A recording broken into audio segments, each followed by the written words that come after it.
healthcare costs for children with special medical needs. United Healthcare Children's Foundation offers grants for medical expenses not covered or not fully covered by an insurance plan. The foundation's Assistant Executive Director, Scott Otto, says the grants cover a large number of services.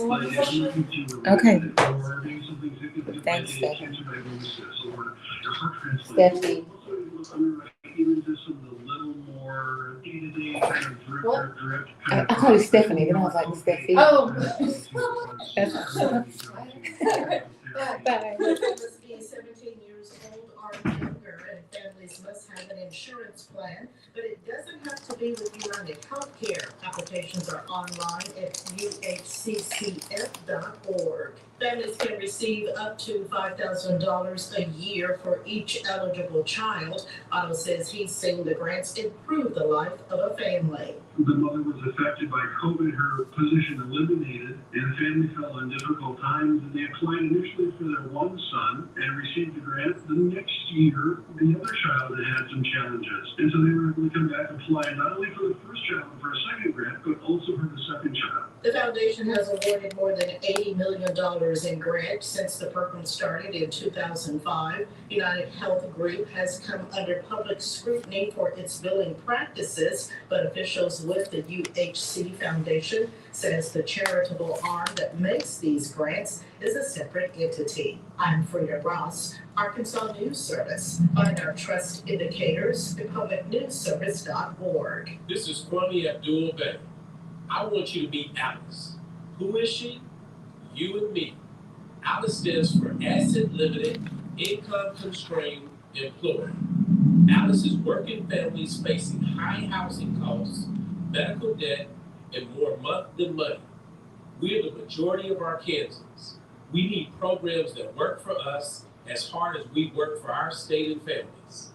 Hey, policymakers and politicians, it's time to meet Alice. Who is Alice? All of us.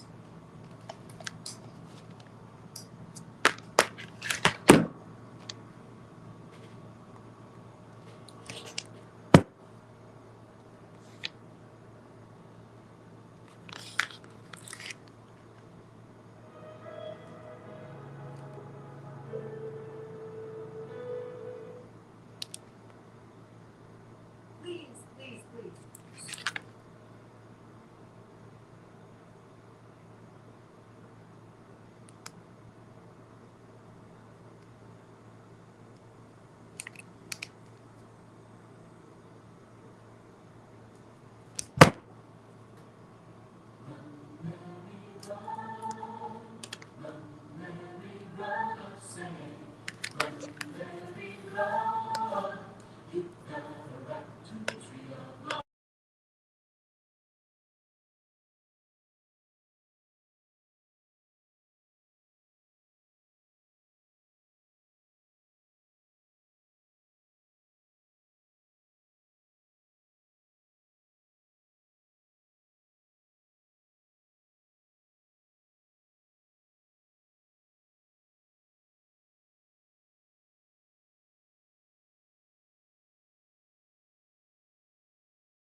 You are listening to Community Voices. We are live right here at KABF 88.3 FM, where we are the voice of the people. I am the host, the Reverend Doctor. You can call me Denise. So glad to be in the number with you this morning. So glad that you all stopped by. You've got so many different options, so many different platforms, so many different voices that you could be listening to. So for you to be right here, that says so much about you. It says so much about KABF. We are so glad that you are present. We realize and we recognize here at this local community radio station that we would not be here if it were not for you, if it were not for all of the ways that you show up. I know we don't always say that, but I want you to know that we do realize it, that if it were not for you, we would not be here, especially with shows like this. It says Community Voices. We're here for the community. So thank you so much. In the spirit of gratitude, thank you for being in this space.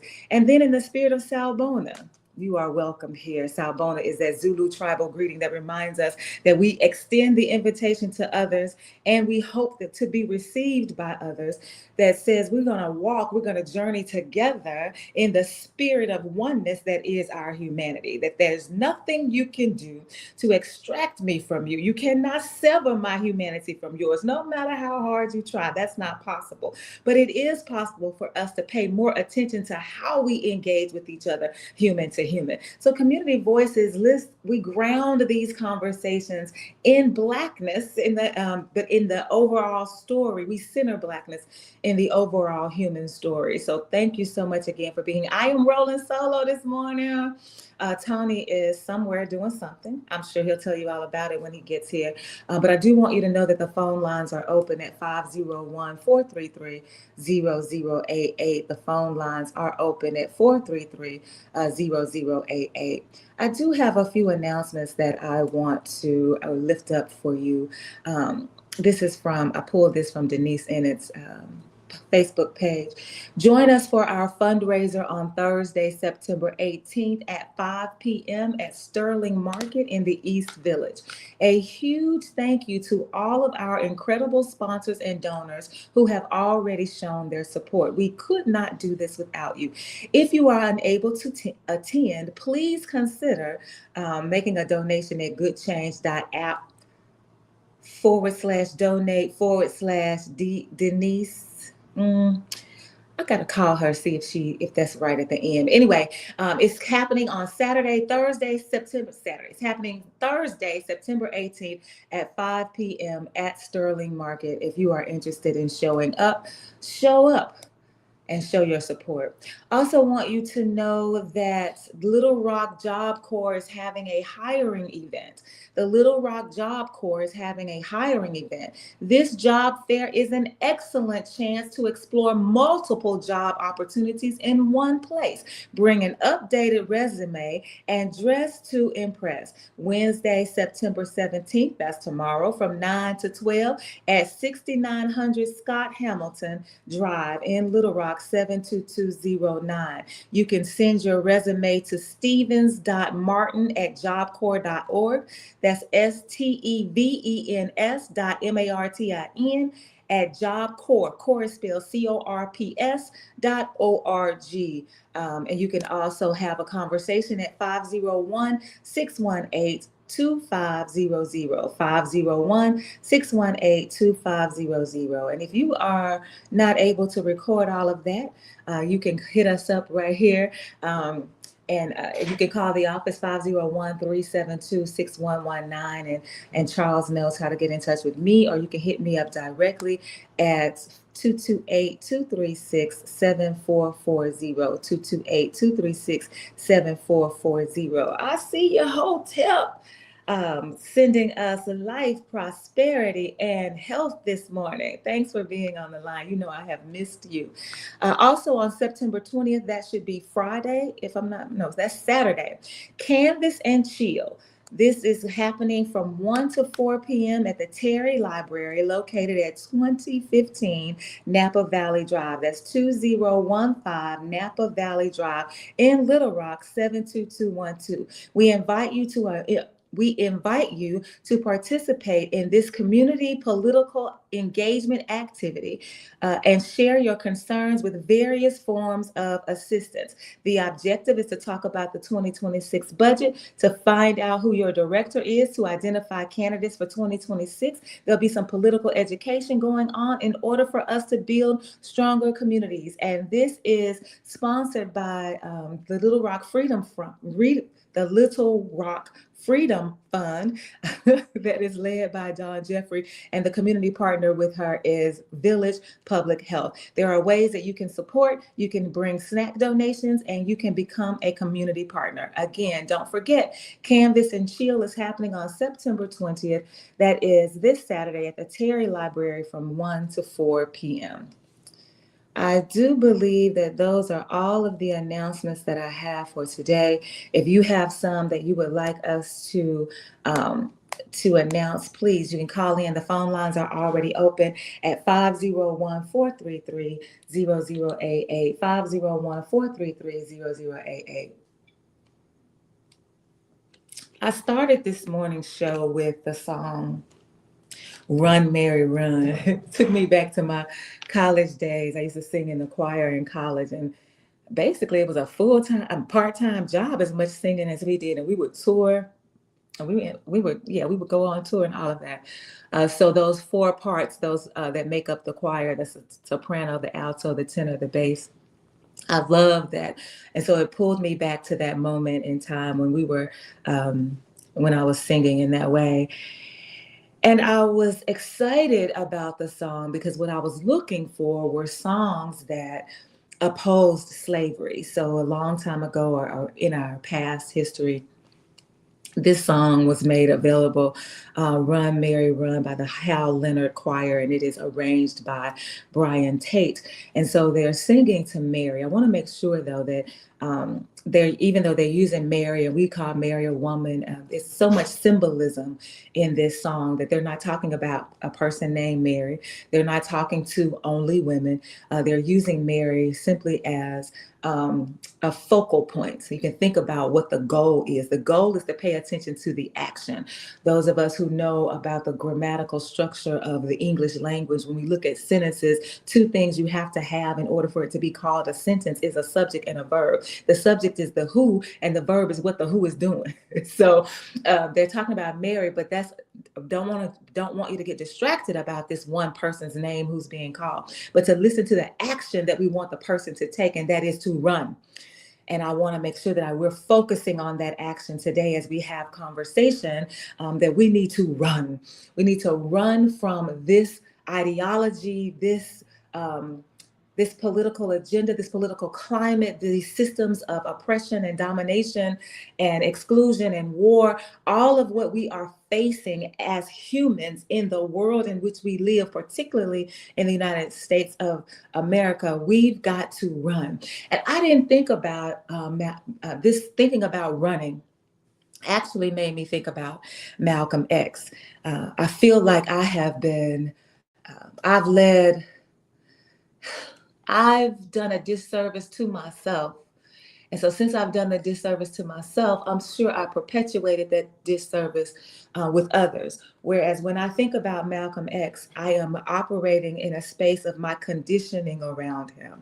And so when we think about Malcolm X, most of the time, the phrase that comes to mind is by any means necessary. And in my programming and in my conditioning and in my complicity to my program, in my programming and conditioning, I've only thought about Malcolm X's by any means necessary as it relates to defending yourself physically. That's how I would think about it usually. It's the first thing that would come to my mind. Like, yes, if you think that I'm getting ready to be a member of the Martin Luther King Jr. tribe where you just gonna hit me upside my head and that's okay, that's not me. Now, I have no problem with people who practice nonviolence. I have no problem with the 7 principles that are espoused around nonviolence. I have no problem with that at all. That's just not who I am. And so the way the world works, the reason diversity is so great for us is because it gives us options. There are ways that all of us can find ourselves seen, heard, and respected, and able to move in service to the people of the world.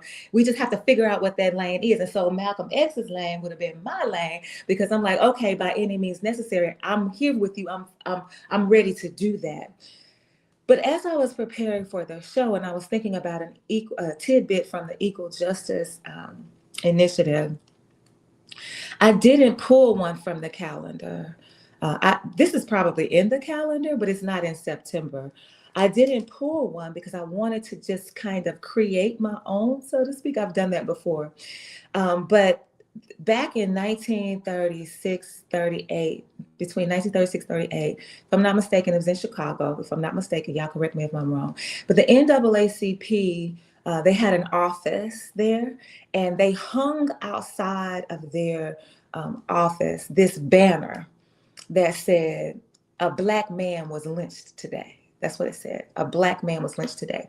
It was a flag, and it was on a black cloth, and the letters were white. Again, for me, I am a very symbolic person, a very symbolic person. So for me, this flag being black cloth would represent the black body. And these words written across this flag, almost as if it's defaming the flag, is the defamation of black bodies through the act of lynching. And so these letters necessarily for me had to be white in order for us to get that message that whiteness, the system of whiteness, looks for any way that it can defame, dehumanize, degrade, rape, slaughter, humiliate, terrorize Black bodies. And so I was thinking about, so that's the tidbit that I want to offer up to you, that from 1936 to 1938, the NAACP office hung a flag outside their office that said, "A black man was lynched today," which means every day that you passed by that flag, you had to think that it is highly probable that somebody's going to get lynched today. Now, they did it in honor of people who had been lynched before. It had one of the people that was lynched in 1916 was kind of like the person that started this idea of, we need to make sure that we're raising awareness around the issue that the domestic terrorism that is lynching. We need to make sure that you know how urgent it is for us to be thinking about this, that it is a person can be lynched every single day. And then it's also pertinent here right now, because one of the things I'm getting a lot of calls from for interviews and for participation in organizations based on my participation in the press conference a couple of weeks ago, where faith leaders gathered together to oppose the noxious gas that Sarah Huckabee Sanders has now adopted as a new way to kill people through capital punishment. And when we talk about that, that is another form of lynching, where the state is sanctioning itself. It's a state-sanctioned action that provides legal terms, legal vehicles for bodies to be killed. And I'm going to remember, this is a story that centers Blackness in the context of the human story. So more than just Black people are being lynched by the state through capital punishment, for sure. But because of the disparities in the criminal and justice system, the highest rate of those people who are going to be lynched by the state, that's going to be Black bodies. Those are going to be Black bodies, and not just Black male bodies, but Black female bodies as well. When we think about the history of lynching, it included all Black bodies. Again, Black bodies are not the only people that were lynched. I'm centering them in this space because that's what I do. But it would be Black men, Black women, Black boys, Black girls. There are times when a Black woman's body, a Black body that is able they would be visibly present, and they would cut the baby out of the mama's stomach while she's hanging from the tree. Like that kind of domestic terrorism that happens to Black bodies in particular, and to other bodies as well. And so when Malcolm X says by any means necessary, I'm like, yes, I'm in the camp. I'm not getting ready to sit back. Y'all gonna have to stop this craziness. I'm gonna raise up. I'll throw these hands. I'll shoot a gun. I'll do all of that. But at this office, this NAACP office, for those 2 years, and they were hanging this banner out, this flag, they stopped because for 2 years it hung, but they stopped because the people who owned the building threatened them with eviction, and they did not want to be evicted, so they took the flag down. Now, let me be clear. This is the story that I am reading. This is all the information I have on the story. So if that is not what happened, I would not be surprised if the story is wrong. And I would be open to you calling in at 501-433-0088 or sending a message if you are live on Facebook and let me know, no, that's just the narrative that they put out there as to why the people took down the flag. That's not really what happened, okay? I'm open to that conversation always.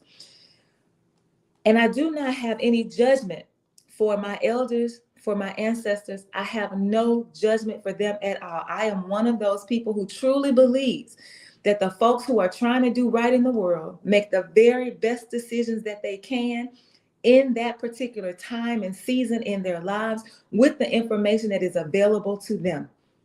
That's what I believe. People that are trying to do right, that are motivated by justice justice with the definition being that everyone's humanity is going to be celebrated and honored regardless of anything else that you may know about them. So I'm not judging them. But I do want to raise up this conversation for us to have dialogue around, because when Malcolm X says by any means necessary, I feel like I could apply that to the NAACP saying, we're going to make sure that we raise awareness around this issue by any means necessary. So even if we have to lose this office, even if we get kicked out of this office, we are still going to raise this. They're going to have to come in and carry us out. We going to court because we have a contract. You got to wait till like whatever it is that they could have done to keep that office and not say, oh, well, just because they threatened us with eviction, we better get out of here. That we have to be willing to say by any means necessary, whatever it takes for me to do the work, that's what I'm going to do. And I'm not going to stop doing the work until you make it impossible for me to do it in this space. And then I'm only going to go to the next space and do it again, start all over again. And I'm going to stay here until you make it impossible for me to do the work in this place.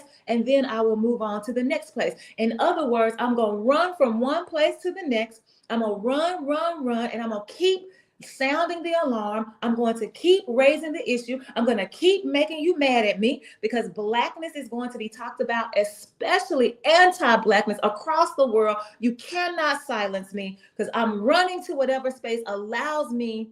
They ain't got to allow me, whatever space I can find, again, until you make me move. And so that's what made me think about Malcolm X, because I wanted to ask the question. I want us to make sure that we are still thinking about run, Mary, run, but in a different context from just thinking about what it means to stand firm physically. What other ways how can we broaden the conversation around by any means necessary? And so I use the office as an example of another way that we can show up and demonstrate by any means necessary. Okay. I see you, Mayor Lisa Hicks Gilbert. Good morning, good people. She says, good morning, good people. Oh, I'm glad you showed up, Mayor Lisa Hicks Gilbert, because I forgot to announce that Mayor Lisa Hicks Gilbert will be our community voice on next Tuesday, right here at 9:00 a.m. Central Standard Time at KABF 88.3 FM, where we are the voice of the people. We're going to be talking about a whole bunch of stuff. The hour is not going to be able to contain us. We're going to have to figure out how to keep the conversation going beyond the 9 to 10 hour. But so those of you, let everybody know you want to hear from the mayor of Elaine.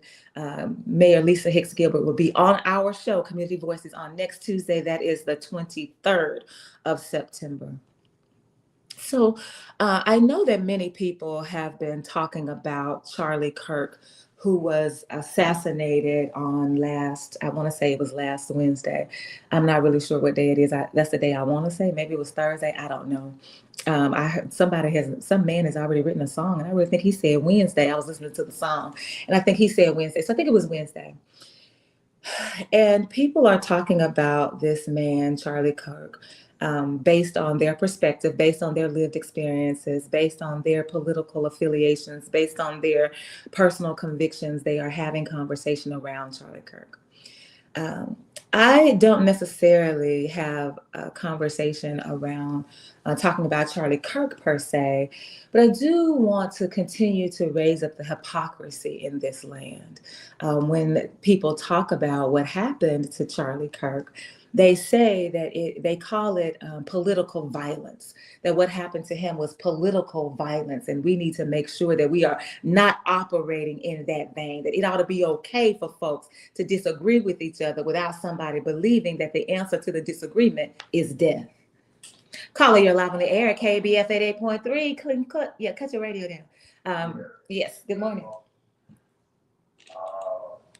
First, the guy you were talking about, I never really heard anything about it, but I did kind of hear some of the things that he may have been, like white people don't have to be guilty about, I guess, the past actions and all of that, and black people need to stand up and be responsible for themselves. Now, at the same time, you mentioned Malcolm. The Honorable Elijah Muhammad laid out a plan and showed that it would work, prove to the world that it will work for our people. Now, cut out take all the religious aspects out and look at the plan and see what the plan works. Now, if we don't want to, if we want to hang in you, our Christian brothers and sisters have the wrong idea about the man that they call Jesus, period. He was a revolutionary. He was against the government, and he was against the religious bodies at the time. He wasn't talking about no easygoing guy like what you gave any damn to and white. Now, if you don't willing to stand against the evil, as above, so below, as within, so without, merge within your own self and oneness, you ain't gonna ever be able to conquer this life. You're gonna be all over the place looking at this instead of dealing with yourself and people like you and your kind. We are taught to love one another. That was very specific people. Just like they were, like Moses gave all that stuff to the Hebrews, whoever they were. He was teaching a group of people. When he taught them, when he telling them not to kill, he's talking about in their organization. But they went out and started killing. So we need to come to grips with one another in oneness. We ain't no separate people, we one people. And I don't understand how we can forgive, we can do all this kind of stuff, but we don't step. You are not supposed to follow Christ, you're supposed to be Christ. You're supposed to become a Christ. A God like you really is, like the Honorable Elijah Muhammad taught you was. You don't even want to, we don't feel like we don't even want to be our own self. We want to be Tom, Dick, Afro-American, every shit in that thing here. Make me think you really don't know who you is and you don't love yourself enough to not to want to know who you really is. That don't make no sense. Thank you.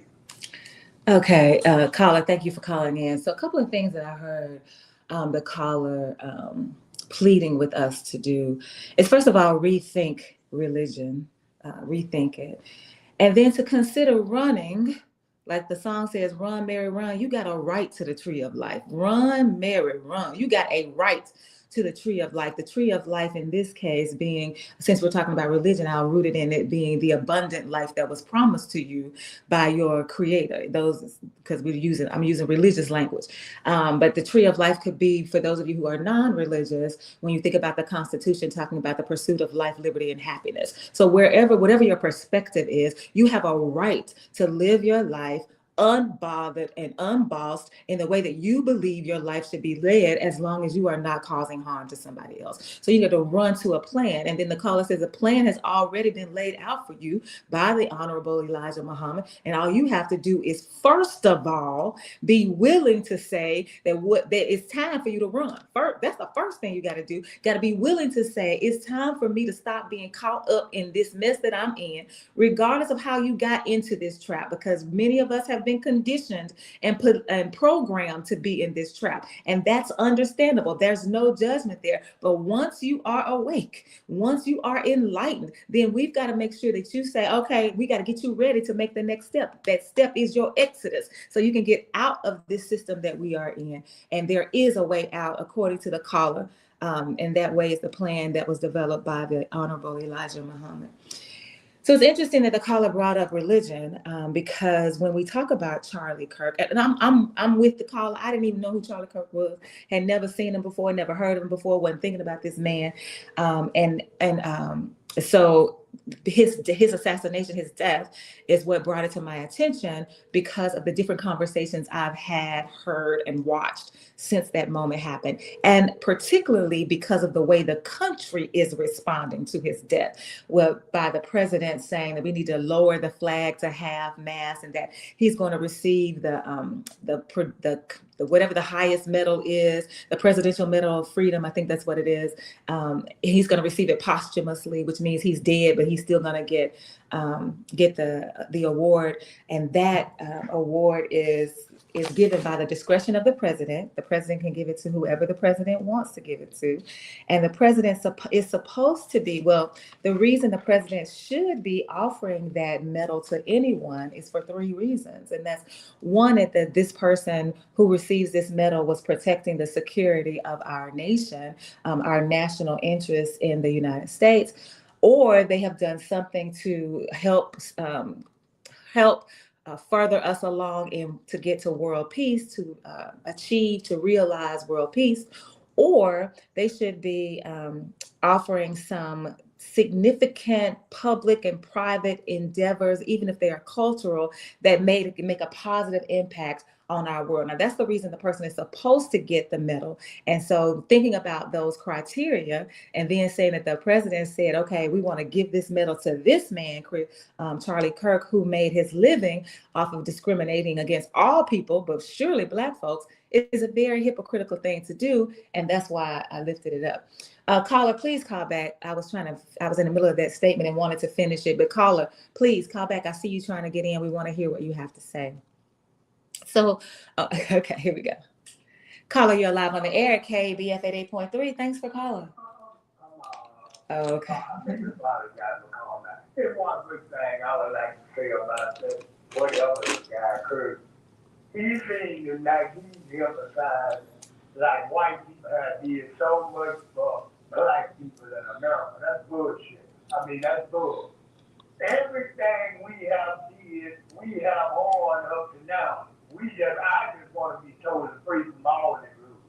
So I don't care how my enemy feels.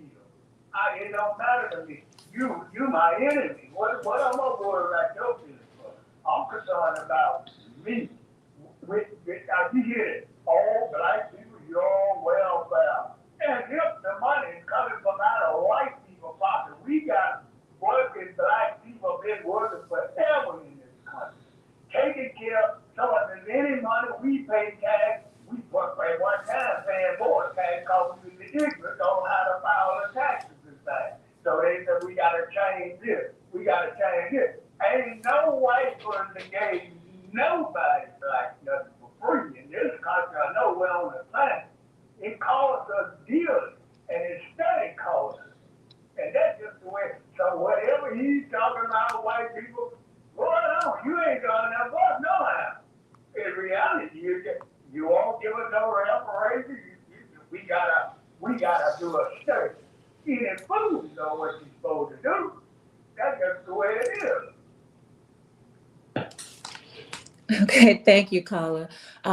So the caller is talking about Charlie Kirk. I did lift him up, and that one of the things that he is saying is talking about Black people, what white people are doing to benefit Black folks. And the caller is emphasizing the fact that this is a system that's at work. It's not us doing this, and definitely white people should not be taking. Saying that it was their idea or acting like it's coming out of their pocket, like they're doing something for us for free while we do nothing for ourselves. Like that is the lie they tell. And I wanted to bring up this piece about the hypocrisy. So especially when the caller says, you're not doing anything about for us as Black folks. You say all Black folks are on welfare. If we pay attention to the system, there is the system of whiteness, the system of white inhumanity. There is nothing that the system does for Black people. Nothing. Everything the system has ever created has been for white folks. And I mean to say white folks. I ain't even talking about people of color. I'm talking about it was designed for white folks.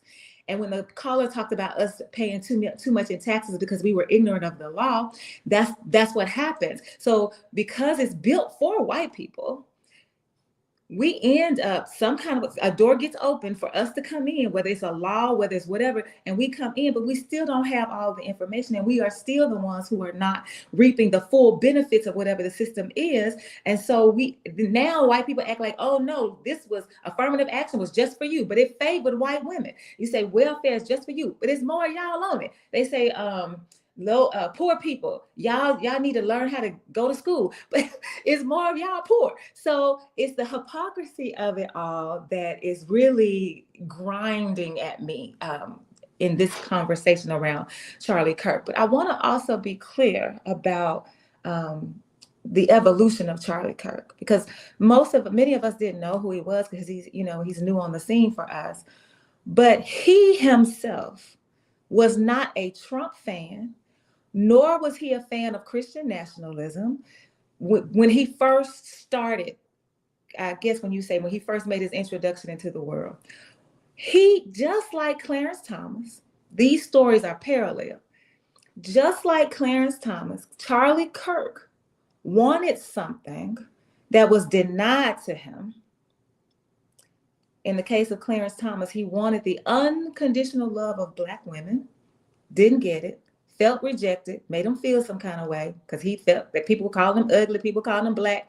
And so he began to denounce those things, his outward appearance and the color of his skin. And he began to work to fight against whatever it was that made him feel this way.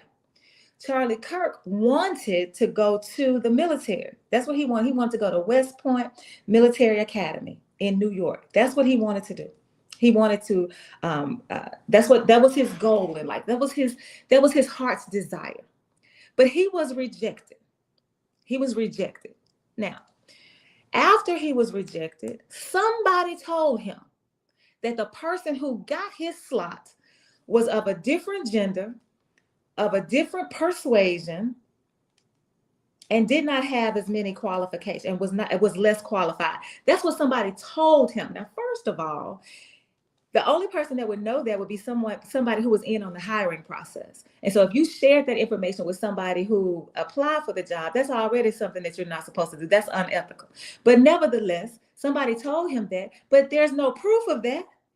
It's no proof. But a lot of times when we're dealing with the systems, especially the system of whiteness and white inhumanity, they don't care about the proof. They don't care about the truth. All they care about is how it makes them feel, which is interesting when the caller reminds us that Charlie Kirk said, Charlie Kirk said, I don't know if he said it or not, but I'm listening to the caller, that,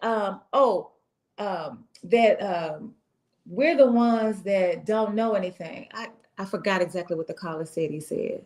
Anyway, let me just keep going. So Charlie Kirk is talking about people that talk about DEI that are opposing DEI. They have this running joke around it. And they have the joke where they have made DEI, they've changed the acronym. The acronym used to be diversity, equity, inclusion. But now the people who oppose DEI, they say the DEI stands for didn't earn it.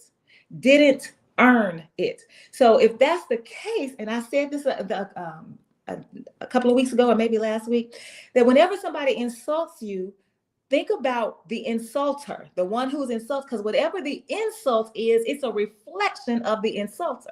So Charlie Kirk applied for the academy and he failed at it. So you now telling us we didn't earn something. You did not earn anything from the military because you were rejected.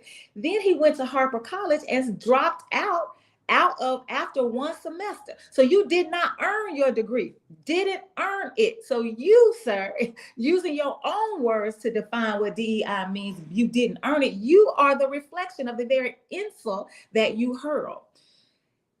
And then when we talk about he was getting credit for how he was. Oh, so I was saying that he wasn't even an ally for Trump. It was after he lost this opportunity to go to the military, when he was rejected, that hurt his feelings. Oh, feeling guilt. That's what the caller said, that Charlie Kirk said that white people shouldn't feel guilty, but feelings matter. I just started reading that book, Grandma's Hands, and it talks about how racism, sexism, all of these systems of oppression, they live in our body. So we cannot heal as a country, as a world, as it relates to anti-Blackness and racism and capitalism and all those isms and phobias until we address what's happening in our bodies. So Kirk doesn't want the guilt to be in your body, because if you feel guilty about it, then that means that you got to take some time to sit with that guilt and ask yourself, what is this emotion telling me? What is this emotion? What information am I getting from this emotion? Because that's what emotions are. They're data. They're filled with information to give you the information that you need to figure out what your next step ought to be. But by erasing the emotion, you don't have to do any work. And so that's what Charlie Kirk doesn't want you to do. Doesn't want you to feel, and so he doesn't want you to work. You don't have to do any work. And again, I'm using Charlie Kirk as a symbol. I'm not talking about him personally. I'm talking about what he represents. But he was not in favor of Trump. He was not in favor of Christian nationalism until he got mad because he got kicked out.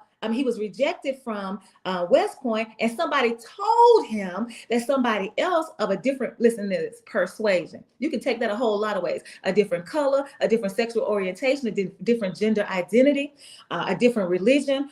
Because it was a different gender, that means it would be a woman. So you mad? How dare these people with these identities take something that belongs to me? Oh, okay. If that's the case, now he comes full force into this arena where he becomes an ally of Trump, a voice for the the Christian nationalists, and the leader of a movement that particularly targets Gen Xers. Let me get this comment in from Raman. Raman says, the Honorable Elijah Muhammad taught Islam. If you take Islam out of what he taught, then you have something other than what he taught.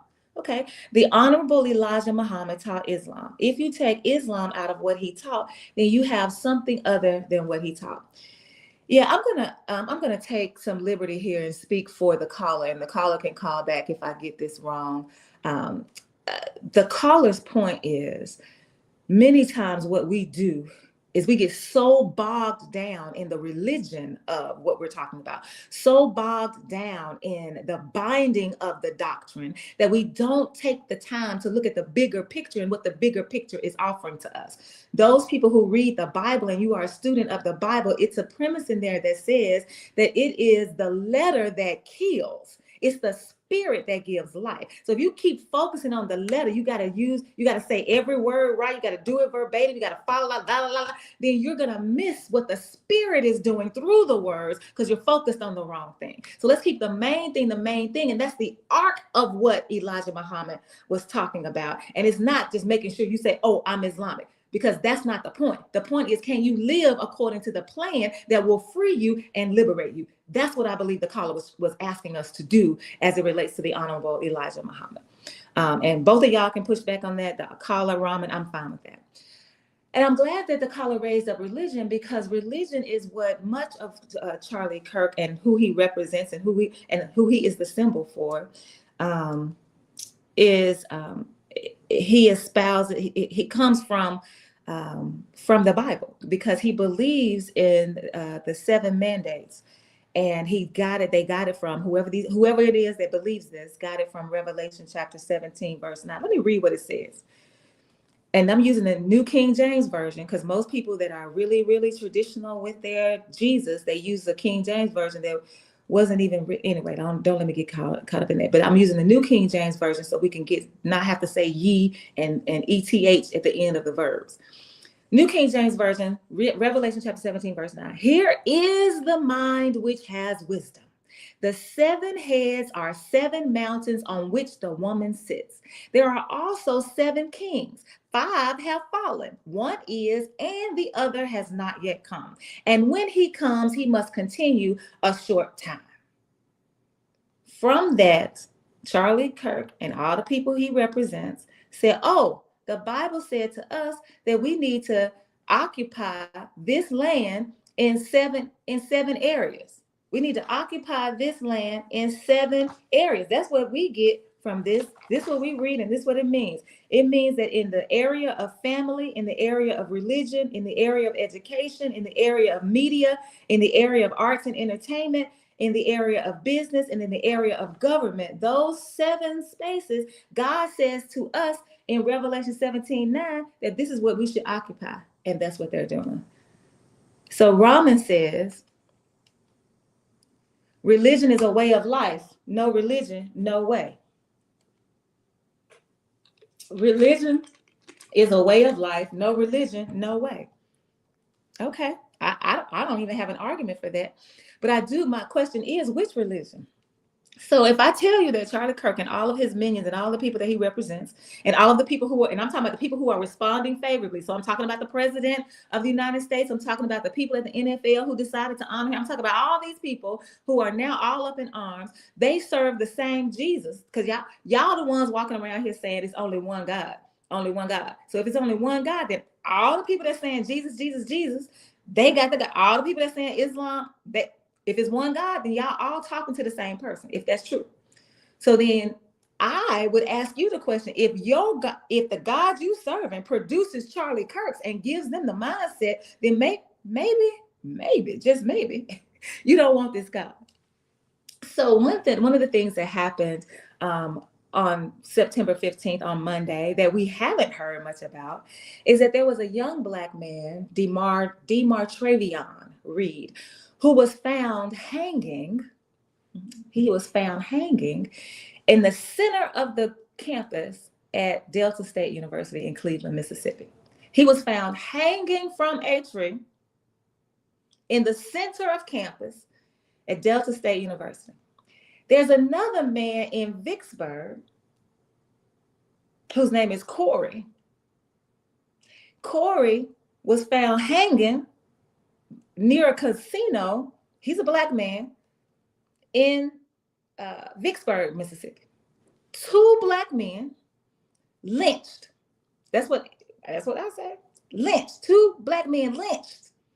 Ain't nobody said nothing. That's why I chose for the EJIT bit to make up my own about the flag that says a Black man was lynched today. Because the reason that they had to post it outside on the doors, because America is walking around like ain't nothing happened. America's walking around like you didn't even notice it. America's walking around like this is not even anything that we should give attention to. Like, this is something that's not even newsworthy. I haven't seen it on the, now maybe y'all have seen it on the news. I've seen it on the Mississippi news, but I don't know. Have y'all seen it on the news where they talking about Demartravion and Corey? How they done been lynched in Mississippi? What? Okay, so that's domestic terrorism. Yeah, if you want to talk about them, some people are calling what happened to Charlie Kirk an act of domestic terrorism. If you want to call it that, that ain't my argument. My argument is, why aren't you calling that? Why aren't you saying it about lynching? And why won't you have the conversation around reparations? Because reparations is tied to your practice of lynching. You can't have the conversation about reparations because you are still lynching folks. We talked about that with the governor now saying, oh, here's another way that we can lynch Black bodies. Let's do noxious gas. Let's make sure we snuff their breath away. They can't even, we want to suffocate them. We want to watch the breath be snatched from their bodies. And we want to say that it is a victory for us to kill them because they no longer belong. They no longer deserve to live among us because they are bad and we are good. So this is Raman saying the devil, I think you mean to say the devil is a god. So I'm going to go with that. If I'm wrong, Raman, write me back. The devil is a god. Yeah, people worship the devil. I'm not arguing with you. My argument is for those people who call themselves Christian and you Black.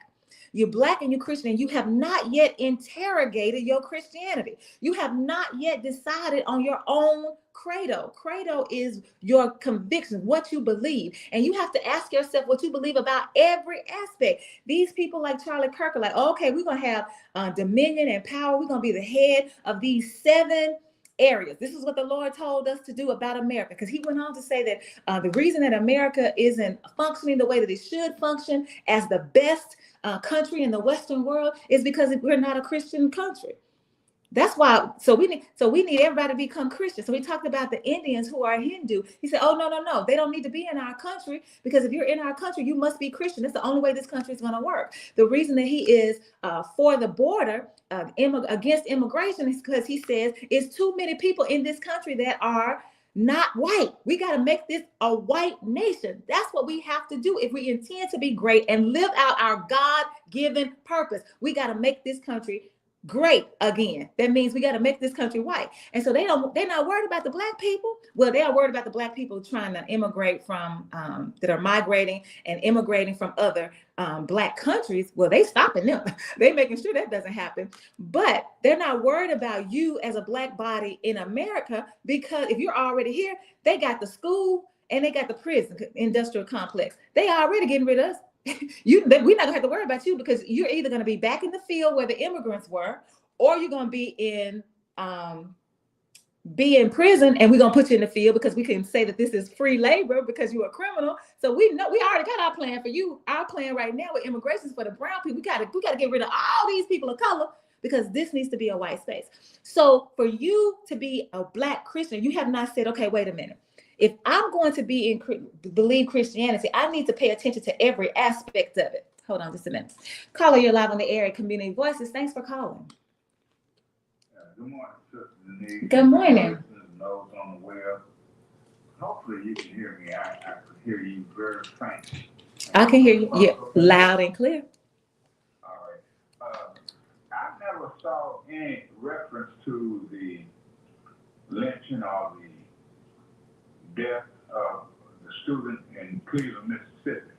It brought back memories to me because I lived within walking distance of Cleveland, Mississippi, the year that Emmett Till was murdered. And that's right between Cleveland and Shelby. I lived in Mound Bayou, Mississippi in 1955. As a youth, I think I was traumatized to the point that I still think about whites lynching, hunting blacks, and doing all different types of things, and after they catch up with them, sometimes killing them, terrorizing them, and things like that. But I was there between Cleveland and Shelby at a place called Mound Bayou, Mississippi. The richest so-called black man in Mississippi lived there in Mound Bayou, Mississippi. He was run out of town, Dr. Howard.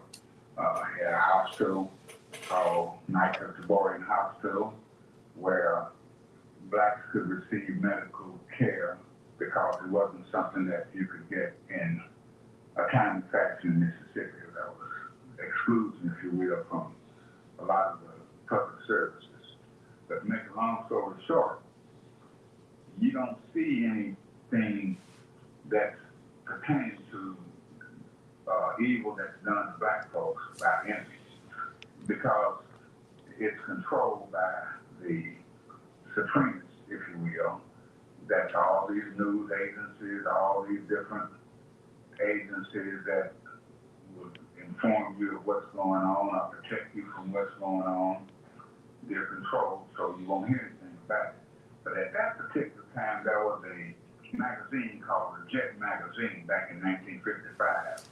The man that ran this publishing company came from a little town called Arkansas City, which is on the other side of McGee, Arkansas.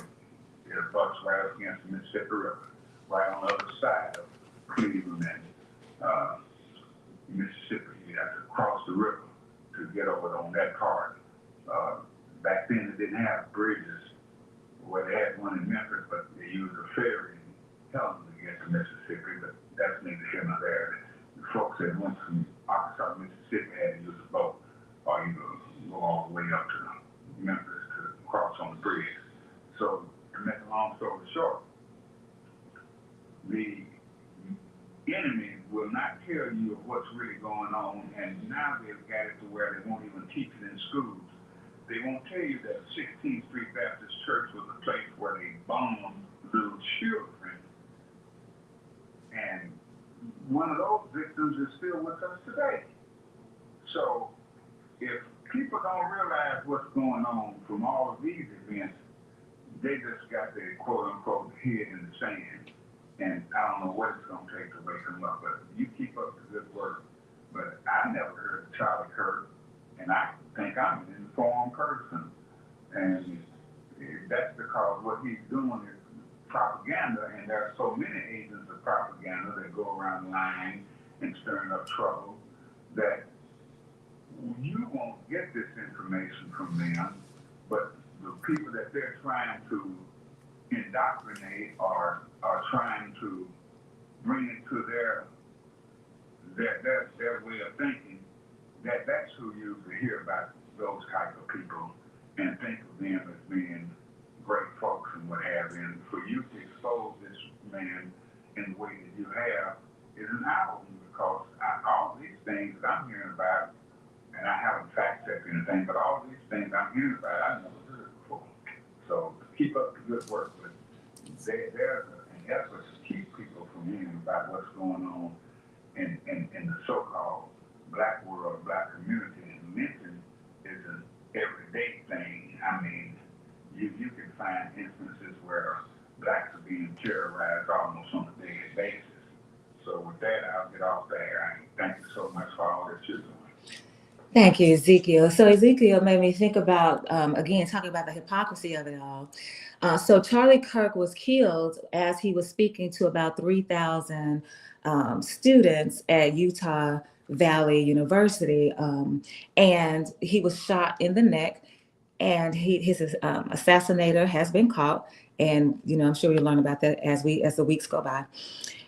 But Charlie Kirk, his platform was, it shouldn't matter if we disagree. Like this is what makes us great as a country, is that we have the ability to disagree, and that we should be able to have these conversations. And so he would go over into these college campuses. His target was college people, probably because he entered the arena when he was about 18 or so. So I guess he feels tied, locked into the younger ones. But anyway, that was what he was trying to say. Like, look, we ought to be able to disagree, and it ought to be able to be okay. So let's have these conversations. Like, prove me wrong. I think that was the name of it, the podcast, Prove Me Wrong.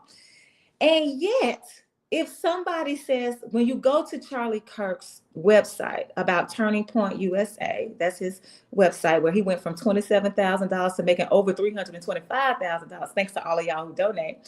He has a spot. If you go to his board of directors, you'll see Candace Owens on there, Black woman Candace Owens, that is Black on the outside, of course. But then if you go to Candace's page, she talks about she's doing the work for minorities, particularly she's talking about Black folks. And there's a guide that she has written that's linked to her page about what you need to think, you thinking critically about the critical race theory. And so it sounds like, okay, we should think critically about that, but it's really about they want to debunk critical race theory. So they're using this Black woman, because it's not on their website, but it's not on Charlie Kirk's website, but it's on her website, using the Black woman. And so he says we should be able to disagree, but you banning books. You're banning books about LGBTQ issues. You're banning books about Blackness. You're banning books about revolutions of Black folks. All of that you're banning. You're also banning DEI. You're banning critical race theory, DEI. I think I said critical race theory. Books, all of this you are bearing because you don't want to have the conversation. And yet your platform says we should be able to have the conversation, and it should be okay to disagree, and we don't have to be violent about it. Well, if that's the case, why is the United States so violent? Because you, sir, Charlie Kirk, and all of the people who follow him, you said it's okay. You know what? It really is okay if a few people have to die by a gun in order for us to keep the Second Amendment. I'm not worried about that. Yeah, go ahead and let them die. It's okay, because we need to protect the Second Amendment. So all of these ideas that he has, again, comes from his understanding of his religion. So those of you who say you Black and you for Jesus, I'm not trying to say don't be for Jesus. I'm trying to say think about what you are doing and come up with your credo and create your own Jesus, because that's what they have done, and that's who you are following, a created Jesus. When you have enough power and divinity and inspiration and creativity and innovation to come up with your own Jesus, and maybe that one will work for you, because this one show like. Thank you so much for calling us. For joining us for Community Voices. We have been live right here at KBF 88.3 FM, where we are the voice of the people. Your girl Lola's already in the house. She got 2 hours of jazz waiting for you on this Jazzy Tuesday. And if you know, like I know, you do not want to touch that dial. I'm going to get her started with this song, reminding us to run. We need to run away from all of this stuff that's got us bound. Run away from it by any means necessary. This song, though, is called Run, Man, Run. You heard Run, Mary, Run. Now this is Run, Man, Run. I'll see y'all next time.